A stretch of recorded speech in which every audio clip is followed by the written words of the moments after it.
Hello, this is Mark Stignani, Chair of the Analytics Data Group at Barnes & Thornburg and partner. Welcome to IP Fridays. Hello, and welcome to this episode of IP Fridays. Our names are Ken Suzanne and Rolf Claessen, and this is the podcast dedicated to intellectual property.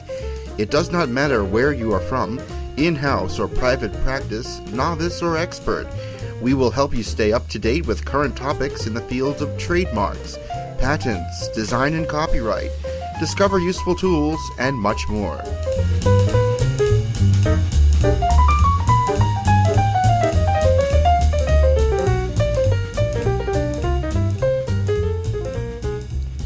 Welcome to episode 115 of the IP Fridays podcast. I'm Ken Suzanne, co-host of the IP Fridays podcast, along with Rolf Claessen. If this is your first time listening to the IP Fridays podcast, welcome. And if you're a returning listener, thank you for coming back. If you enjoy our podcast, please help to spread the word on social media and through word of mouth. Our guest today is Mark Stignani, partner and chair of the IP Analytics practice at Barnes & Thornburg, LLP. Today, we'll explore issues relating to understanding and using big data, IP analytics, and the top 10 things that GCs worry about. Before we get into today's interview, let's turn our attention to recent developments in U.S. trademark and copyright legislation. As part of the Government Consolidated Appropriations Act for 2021, the federal government passed the Trademark Modernization Act, or TMA, and the Copyright Alternative Small Claims Enforcement Act, also known as the CASE Act. In response to the flurry of international trademark applications that include doctored photos to demonstrate use and fraudulent trademark filings, the TMA provides new third-party procedures that could invalidate trademark filings and registrations. The TMA provides new procedures for third parties to submit evidence that shows that the application should be denied based on inaccurate claims during the examination period. The Act also allows third parties to submit ex parte re-examination and expungement proceedings when seeking registration cancellation for non-use, and provides plaintiffs seeking Lanham Act injunctions with a statutory rebuttable presumption of irreparable harm. Providing a statutory presumption of irreparable harm lessens the evidentiary burden for plaintiffs. In an effort to provide efficient and low-cost copyright claim adjudication, the CASE Act requires the Copyright Office to establish a small claims board that will hear cases initially meant for the federal courts. The Small Claims Board may grant up to $15,000 in damages per infringed work, and up to $30,000 per case, which is a significant deviation from the statutory damages for copyright infringement that reach up to $150,000. Some argue that this is an effort to give independent creators the ability to pursue copyright infringement claims without resorting to the federal court system, while others worry that the act will only embolden copyright trolls. Additionally, Congress passed a law that authorizes the Department of Justice to bring felony charges against for-profit companies that are designed, provided, and marketed for unlicensed streaming, and that have no other commercially significant purpose. This law excludes criminal prosecution of individual users of the illegal streaming websites. Now, on to the interview with Mark Stignani. Our guest today on the IP Fridays podcast is Mark Stignani. Mark is a partner and chair of the Analytics practice at Barnes & Thornburg, LLP, and he is based in Minneapolis, Minnesota. Mark has held executive and managerial positions in legal, marketing, sales, operations, and engineering.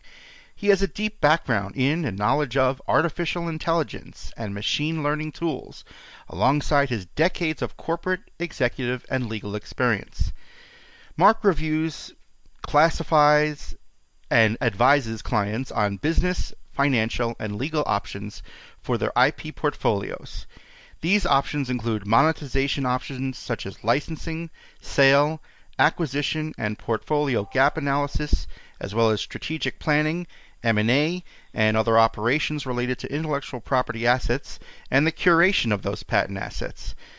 Early in his career, Mark spent more than a decade as an assistant general counsel and chief intellectual property counsel for various divisions of Thomson Reuters and its predecessor, where his responsibilities included managing high-volume M&A, driving innovation by harvesting and protecting IP associated with software and high-value data and analytics, as well as providing primary intellectual property legal support for businesses, contracts, editorial, and technology areas in the business, financial services, healthcare, and legal information groups. Not only is Mark an IP practitioner, he also has over 36 patent filings himself in various technologies and across 11 countries. Welcome, Mark, to IP Fridays. Oh, thank you very much, Ken. I appreciate your time, and I thank you, everyone who's chosen to tune in and listen here. I appreciate the opportunity to speak. Excellent, Mark. Mark, can you tell our listeners a bit about your practice and what are some of the things that your clients need for their operations? Thank you. Well, my practice is largely that of a partnership with my clients. So in many ways, I developed my practice in analytics simply to get myself to be much more of a partner that much quicker with the clients, as understanding more about their operations, understanding more about their particular needs and their particular desires to accomplish in my legal advisory. It caused me to develop tools that would get me there quicker. So what types of things are my clients needing for their operations? It's in many ways legal advice like any other legal advice, but what I try to do is also layer in a little business intelligence around the advisory. So instead of this is what the law says, but here are the three things you may want to consider that your competitor is doing in relation to that. So in many ways, what I try to do is take it maybe 2 clicks further and give my client, what otherwise might be seen as, say, consulting thought with the legal advice. Mm-hmm. And a lot of what you do relates to the field of big data, and I understand that big data continues to grow exponentially. What are some of the latest legal issues facing companies these days in big data? Well, big data is, a buzzword that covers a ton of areas. So one of the things that I really work hard at with my clients is making them understand which data is relevant and which data is useful rather than, boiling the ocean at any one time. And one of the greatest challenges of the practice, as well as one of the greatest rewards of the practice, is to really ask the right question with my client to say what data is necessary to answer the question there. So, whether it's advising them on big data, which has its own set of issues, or using big data to advise a legal issue, tend to be 2 different discussions because everything is digitized, everything is trying to be monetized. Helping my clients understand what data is valuable for their particular business or what data is valuable for their particular monetization thought is certainly one thing that I spend a fair amount of time talking them through. Secondly, I help them understand which platforms. There's a ton of big data platforms that purport to tell you everything correlatable under the sun, and unfortunately, a lot of things that are correlatable are meaningless in the case of business. And then finally, when I get down into using big data for answering, the specific questions, I use big data a lot as a truth test because, so much of information that is publicly released by a corporation has a bit of storytelling in it, and it tends to be of various probative value when you read them in and of themselves. So if you go into the big data and look at data that is just not published for the purpose of telling a story, you're able to do some truth telling with that data as you're giving advisory to your clients. Mm-hmm.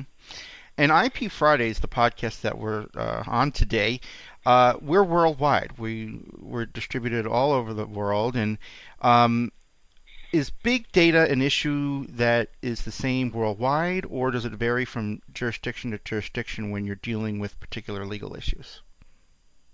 It absolutely varies. I also have a background in data privacy as well. So a lot of information about companies and the individuals that work for the companies is held behind data privacy law in many places. So what you can arrive at with a big data analytic can vary country by country. Sometimes the derivatives that you come up with your big data would actually open a problematic discussion about personal data as it stands. Mm-hmm. So in the U.S., the restrictions are very low as to how we use this data, and on its way back to a little more restrictive. But the ability to look jurisdictionally is I can usually give a good answer in jurisdiction by jurisdiction based upon what we can see on the public web. Mm-hmm. And in the public records. If we're looking at intellectual property, the public records are still largely available in the area of patents and trademarks. So there's quite a bit of information we can glean even the most restrictive marketplace that does not trip the problematic trigger of personal data. As you're going through this. So there it is. The issues that we try to solve are more complex. Getting the answer, outside the U.S., especially outside of the U.S. and the European Union, just because of their various laws. But the more diverse the jurisdiction, the more creative we have to become. Is there a big data issue that you're seeing coming up time and time, these days that you could tell our listeners about, maybe a trend that you're seeing? There's a trend that I see that is probably most disturbing to me, is that people tend to think that an algorithm is going to solve a problem or answer a problem completely. And one of the things that I try not to do is use one platform to answer every problem or even to answer the same problem. Data and data quality is probably one of the biggest issues in big data today. Is that, is the data clean enough to use and perform good analysis with? So in many cases, the issues we get into with that are, do you trust the data you're using? So a lot of times I will run analysis across two different independent data sets just to find things in common. Mm-hmm. So there's that aspect. Then other things that come out of that is once you get the data in a position where you can manipulate it and derive various things out of it, you need to kind of look at is the derivation meaningful? So this is why a human explainer or reviewer with AI tools are really incredibly important. And some of the AI tools out there, they're very, very sophisticated, but they're in many ways savant-like, and they're very good at one thing and not very good at other things. So you have to understand what your tool is trying to answer, mm-hmm. and then take that answer in context with your experience as either an executive or a lawyer. Now, what about social media? How does social media figure into the business analytics that you're looking at, and is this a growing area that you're finding? Social utterances in whether it's a LinkedIn or a Twitter or things like that, I find very useful as to either fact check or to cause me to look deeper and more broadly. I mean, I do look at sentiment analysis. I do look at the analyses that are available from various individuals associated with a company. The executive team is probably the most interesting to look at, simply because what they utter on their social media is sometimes indicative of what the PR department is trying to say, or if they're relatively independent in their social media, they can say very, very interesting things in social media that would allow me to go back and adjust my analysis to say, well, the data says X, but given what a particular executive has tweeted in his morning thoughts, in his morning rituals, might indicate something else here. So I'm going to go back and look for the next little piece of evidence there. So it's a great area to discover. Also, how other people view a company is, and I mentioned sentiment analysis. Mm-hmm. There are a lot of political and social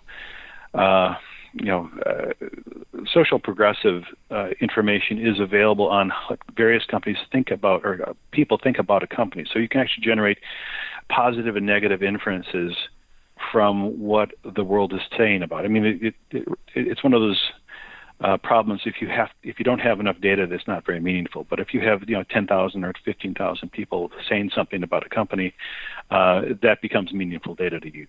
Mm-hmm. Now, I would assume that the analytics that you look at and analyze plays an important role in M&A deals. Could you give me a little bit of a snapshot on how your type of services are used in M&A transactions? Yeah, I mean, I think a quick way to make it understandable what I do is there is in an M&A deal there are various assets that are being brought together. You generally have a champion within the business who is trying to buy this company for a number of reasons. It could be market share, it could be speed to a solution that they're thinking about building internally. And so one of the things that you can use what I do more efficiently is to kind of conduct a speed dating, if you will, between company and target. And so we can look at all the various indicators of overlap. We can look at the human overlap. We can look at financial or fiscal overlap, market overlap.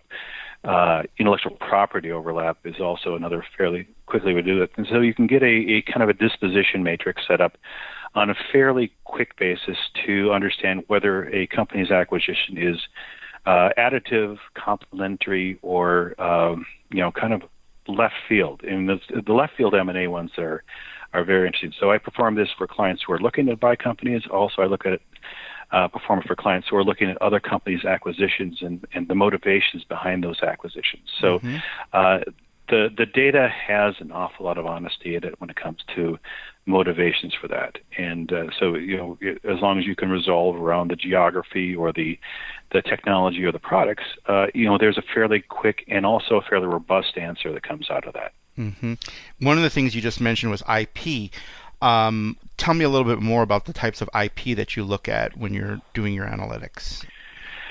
So I tend to be a very holistic view on IP, because one of the things that is a little different is from the practice of law versus how corporations deal with IP is IP tends to cluster around product or service within a corporation, and it does not tend to be addressed in the same way when you're practicing law. Say, for instance, in a law firm, you might have a question about a trademark ability, a patent piece of technology. So there are very different people that get involved in that practice in a law firm. So when a client is talking about intellectual property, I try to address it holistically in asking them about the patents, the trademarks, and any trade secrets that they would be comfortable discussing as we're talking about matching that up with the client's wishes and the target. So in some ways, trade secrets are a bit of a black box because a lot of times you don't know what the other side has,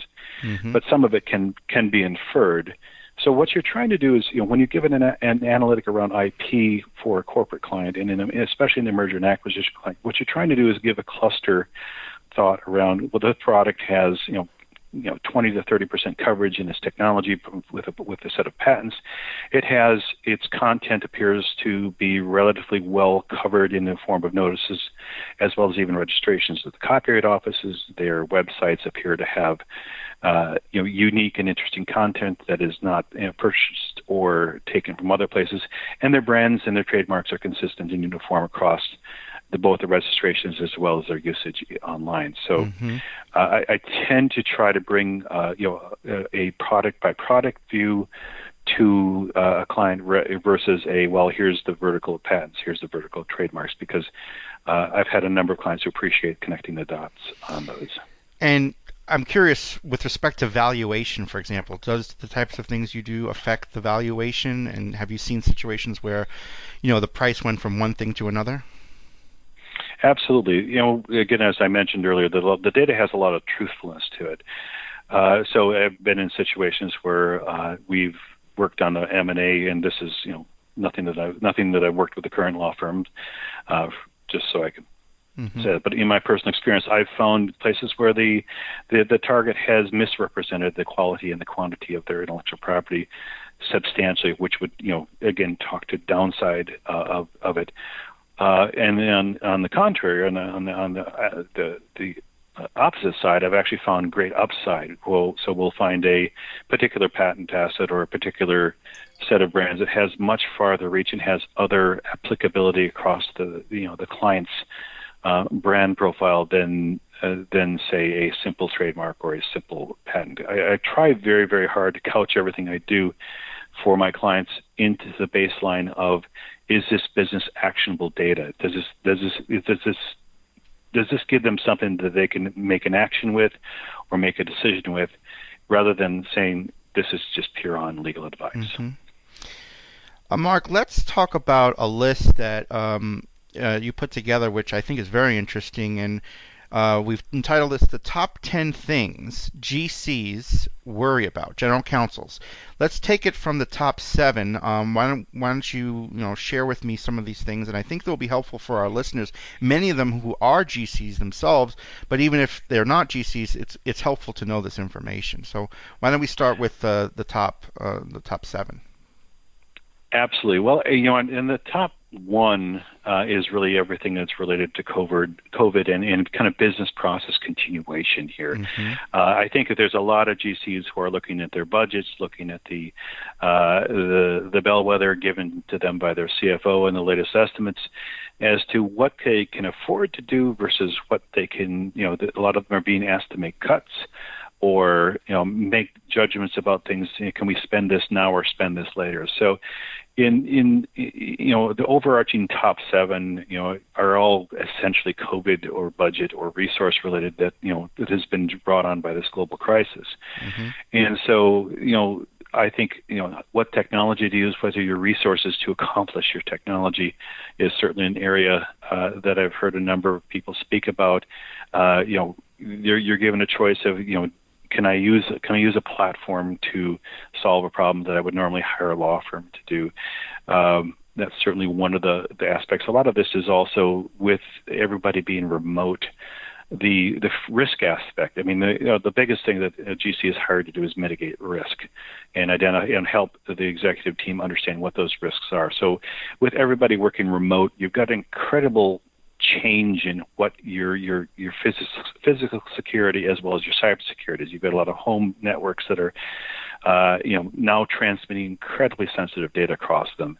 The physical asset, the fragmentation of your team. Your team is literally not in the office, so you can't all share a mindset, but for a Zoom meeting. So the whole risk aspect is caused by COVID, I think, has really made being a GC harder and harder than it's ever been. Mm-hmm. Also, then you're also being asked to opine on is it safe to be all together, or is it the risk to business to be all together? So the whole safety aspect of your team versus the efficiency and efficacy of your team.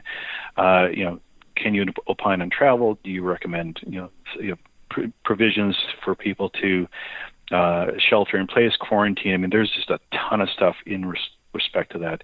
Mm-hmm. And now, as a direct result of that, budget is now on probably a current sleepless night factor of general counsels. I can imagine. And in a lot of, and especially in the IP side, because IP, in many cases, if you're not a specialist in the area, it can be viewed as nice to have, and rather than really imperative for your business. So a lot of GCs are being forced to answer tough questions. Why are we spending so much on patents? Why are we spending so much on annuities or trademarks or brands, or can we cut something? And so a lot of my advisory goes currently to, let's not throw the baby out with the bathwater. What are the things that that are must have for your business continuation? What are things that are just nice to have, or what things could you honestly let go? And sort of a prioritization, would you say? Exactly. Yeah. No, absolutely correct. So it's let's rank everything as essential, moderately essential, and non-essential. And there is a significant amount of work and budget that can be freed up by doing that. One of the things that I do in my analysis is I look at a lot of companies that have gone through financial difficulty, and you can start to see distress in their IP approximately 3 years before their true financial distress comes to light. And that's probably going to be very much the case as we're looking at sort of COVID impact going forward. And then the final one on the top 7 there is really the resource management. Do you have the right people do you have the right people, especially in a remote workplace, where are they capable of continuing the work that they did previously when they were in the office, or are there accommodations or things that have to be made to make that change? I mean, there are a ton of counsel who have young children. They have a husband who works, or a spouse that works they will spend their time trying to commit online learning, managing the business, and this goes out throughout a great number of the council that I'm associated with, where they have to make choices about how their resources and what their own personal time engages with. So I think that is yet one more exponential factor that causes this great ball of worry to increase ever faster. What about the bottom three of the list? I'm curious to hear about those, and what brings them to the bottom. I'm curious about that. Well, because this is the COVID crisis is right in front of it. It's imminent, and we have things happening even today as people are voting. We have other factors that are really driven heavily by the current pandemic. But that being said, the bottom three are really a lot of the standard ones. I mean, future risk mitigation. So, for council who are invested in the UK, how is Brexit going to engage with you? Are you engaged in international trade? Does the political landscape prevent you from doing trade in the way you've been doing it for the last 50 years? Do you have to set up distributorships in different countries to avoid decisions that cause embargoes or high tariffs on things that you want to bring in together? So I mean, there's that aspect of future risk mitigation, which would be in literally every other top 10 thing GC is worried about discussion, but it's kind of made it to the bottom third simply because of the times we live in. That's right. And the next one is really the speed at which decisions are being required. One of the problems of big data is that you are given a ton of information, and in many cases, people are forced into making decisions because they've been bombarded by this informational, tsunami, and they've got these various data analytics tools which they sometimes falsely rely upon to make their decision making. So a lot of times where you could have had a week to think about something, you might have a day and a half to think about something at the most. But from the time that comes to your attention to the time that you're expected to make some final decision about it. And that I think that creates a great deal more angst for a general counsel who is forced into making a decision at speed rather than think about it. Because I mean, human nature has always been, sometimes your first choice is not your best choice, except in test taking. So the whole speed of decision making, I think, keeps people awake at night. Yeah. And then to close it all up, the whole globalization. Everybody works in a global economy, and the decisions made by competitors in Asia or Southeastern Asia or Africa do affect what we do here in our global business advisory. So if you don't think about the context of the global marketplace, you don't actually have a complete answer, and you will probably not give the greatest answer to your business executives as a result. Mark, I really want to thank you for spending some time with us here on the IP Fridays podcast. How can our listeners reach you after they listen to the podcast? Well, anybody who wants to find me on btlaw.com, I'm there under the data analytics group. I am a vociferous user of LinkedIn, so with my unique last name, there are very few of me on LinkedIn. So please reach out. Also, my contact details are on the law firm website. So anybody who wants to reach out, I'm very happy to talk about this because I think it's an area of emerging expertise that its time has finally come, and I welcome all inquiries. Excellent, Mark. Thanks again for spending time with us today on IP Fridays. Kenneth, I appreciate your time. Thank you so much, everyone.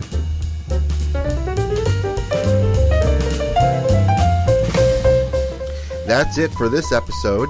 If you liked what you heard, please show us your love by visiting ipfridays.com/love and tweet a link to this show.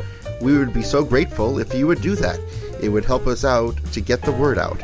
Also, please subscribe to our podcast at ipfridays.com or on iTunes or Stitcher.com. If you have a question or want to be featured in one of the upcoming episodes, please send us your feedback at ipfridays.com/feedback. Also, please leave us a review on iTunes. You can go to ipfridays.com/iTunes and it will take you right to the correct page on iTunes. If you want to get mentioned on this podcast or even have comments within the next episode, please leave us your voicemail at ipfridays.com/voicemail. You have been listening to an episode of IP Fridays. The views expressed by the participants of this program are their own and do not represent the views of, nor are they endorsed by their respective law firms. None of the content should be considered legal advice. The IP Fridays podcast should not be construed as legal advice or legal opinion on any specific facts or circumstances. The contents of this podcast are intended for general informational purposes only, and you are urged to consult your own lawyer on any specific legal questions. As always, consult a lawyer or patent or trademark attorney. Copyright 2014, all rights reserved.